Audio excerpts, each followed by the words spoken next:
The thing about this room is that it stays really, really cold in the basement. And this is like the coldest room in the house. And I was thinking that since I did posts about everybody else in the family, I would finally do a post where I told you a little bit about myself, which I guess I've kind of done along the way, but an actual post. And I decided I would do a 10 things about me post. I saw other people do posts that were like 50 things about me, and I sat down and I had a hard enough time getting 10 things. So 50 things is not happening at this moment, but 10 things I think we can do coordinated. That should be number one, is I don't have great gross motor skills. That's not number one. Okay, so I wrote them down while I was sitting outside ballet waiting for Sadie last night. And this is what I came up with. 10 things about me.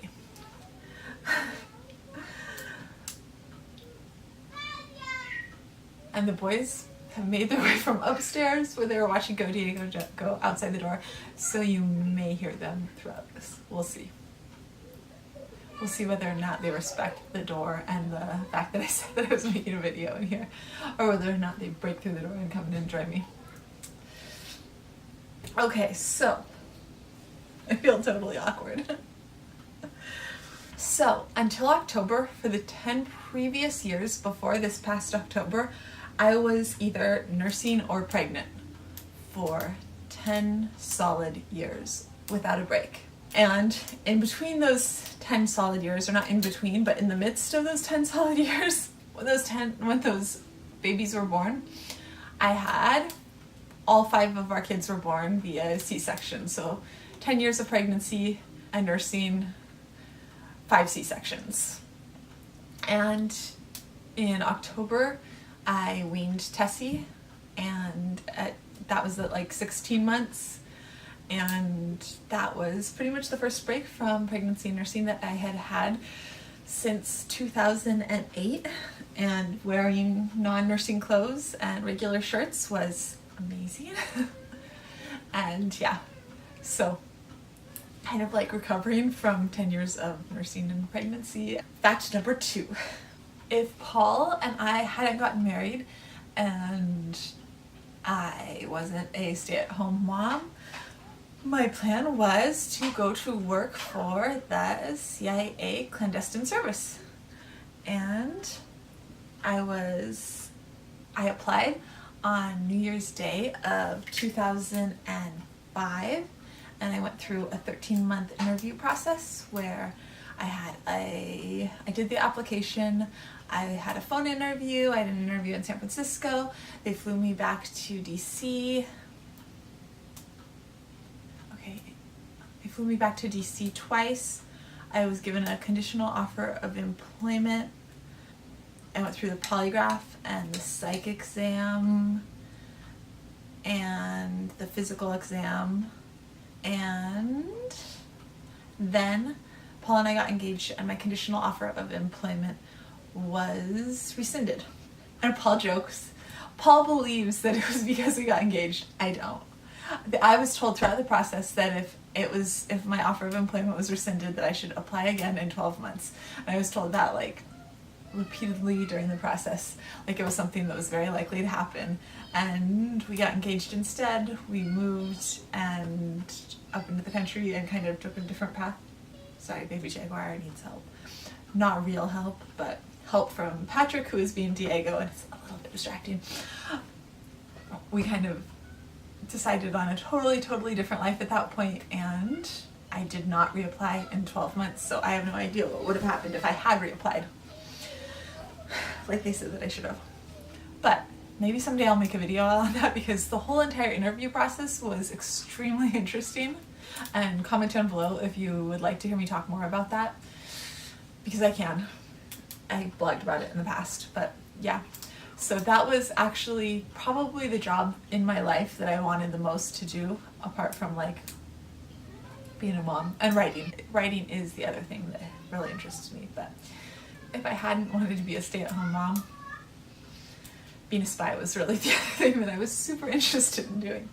Okay. And that leads me to number 3, which is the jobs that I actually had before becoming a stay-at-home mom. Okay, so there were like the high school and college jobs mostly. Most of the jobs that I had before getting married were not related to what I went to school for. I was a lifeguard and Red Cross swim instructor for like 8 years. I worked at a rock climbing gym and did some lessons there. I worked at summer camps at my college, sports summer camps. I worked in the as an assistant in the athletic training room, which was a fun job. Basically, I got to go to games and help out. I worked in a pet store. Well, it was an aquarium warehouse with fresh and saltwater fish for 4 years. So I've had like tons of different kind of freshwater and saltwater fish. My poor roommate. I was like constantly bringing home different fish tanks and different types of fish and animals. And I was constantly like, what is that? An axolotl? We do not need an axolotl. A horseshoe crab? We do not need a horseshoe crab, Cammie. Yeah. It's bad now. Oh, for a while I was writing sports articles for the local newspaper. That was after we moved like out of the city back up into the country. And then I worked as, my worst job ever was as a high school cheerleading coach, which was, yeah. Worse than it. Oh, and I worked at Safeway, I worked at Target, and yeah, that's pretty much, I'm probably missing some.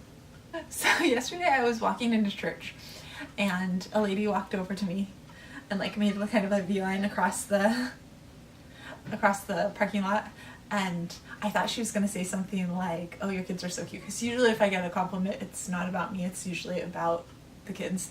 But instead she said, I love your tattoo. And I was so surprised because I feel like I forget that I have tattoos now. Well, thank you. Because a lot of times now I feel more embarrassed by my tattoos than anything else.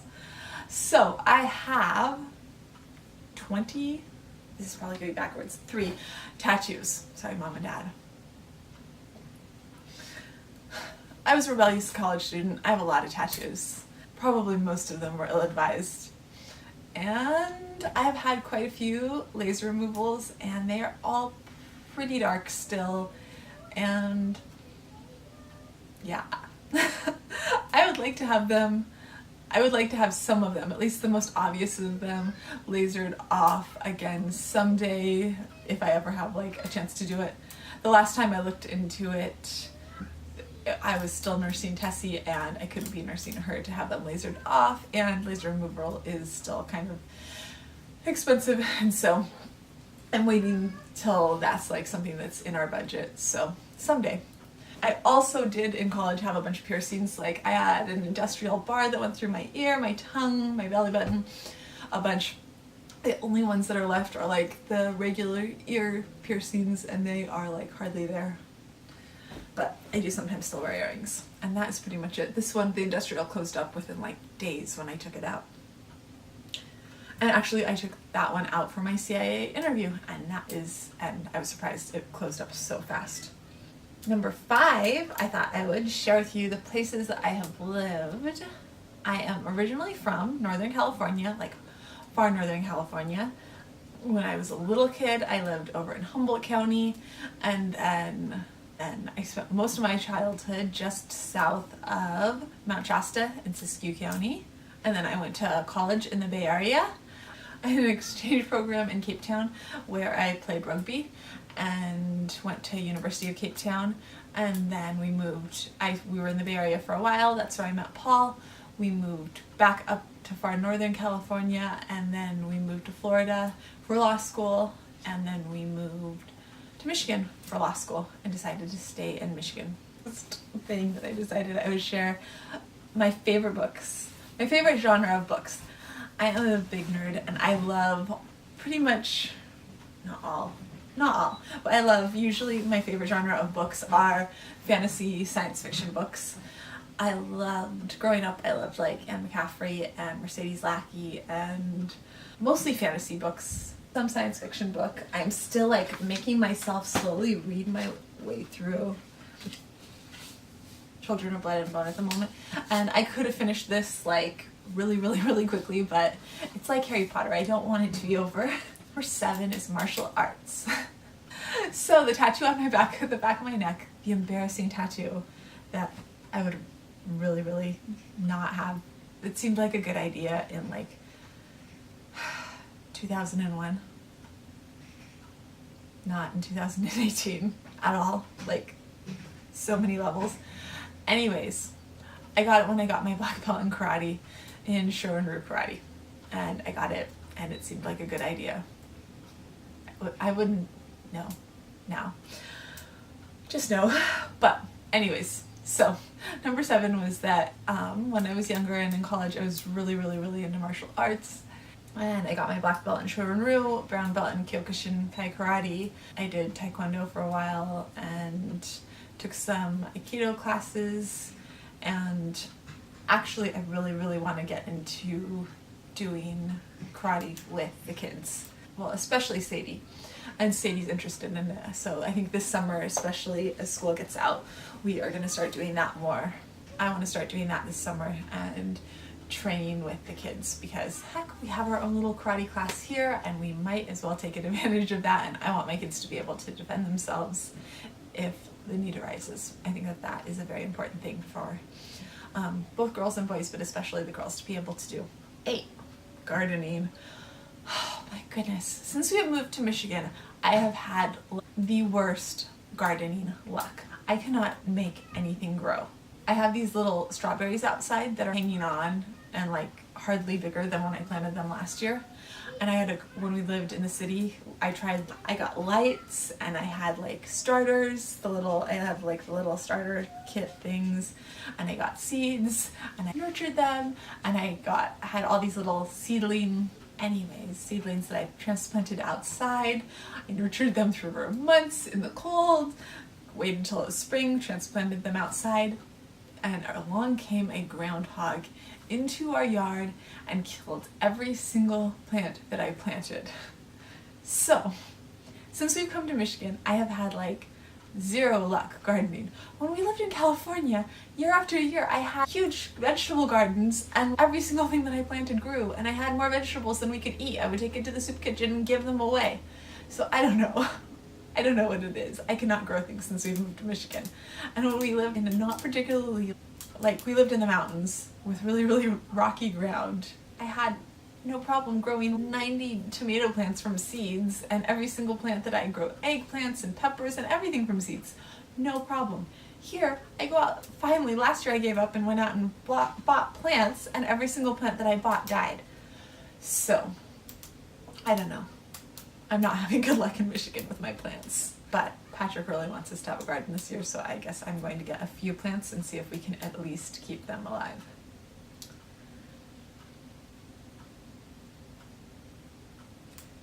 Yesterday, we went back to... I actually got the pen that time. I'm pretty sure we're going to probably have to replay that like 10 times, maybe 3. Okay, just so you're not bored. Because that was like a mini miracle.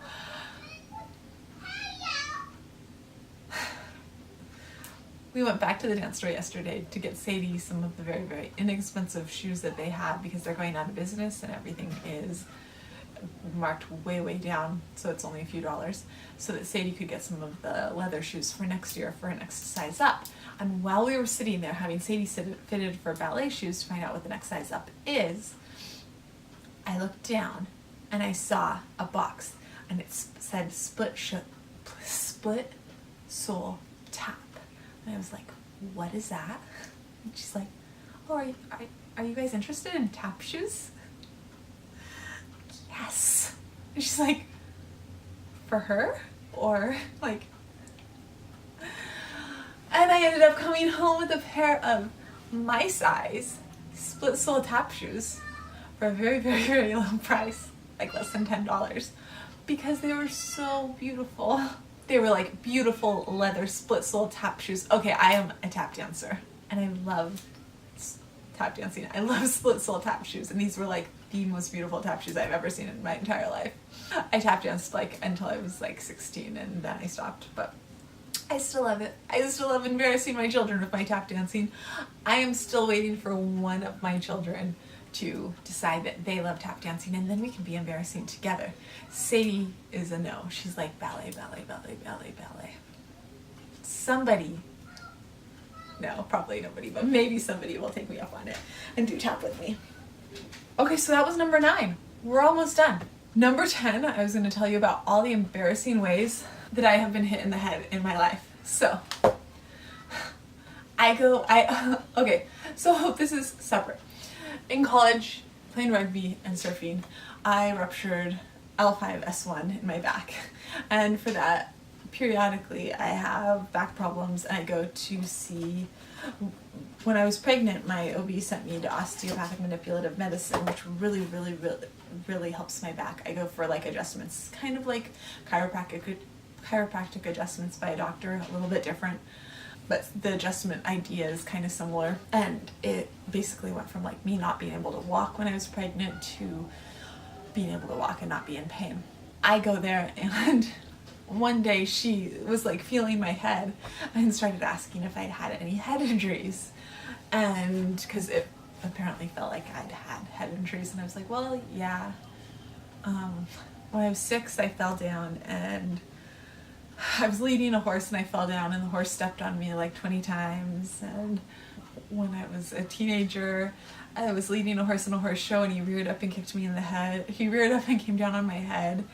And in college, doing Aikido, I got thrown backwards so hard that my back, the back of my head bounced off of the gym floor when I was supposed to tuck my head because I didn't tuck it in time.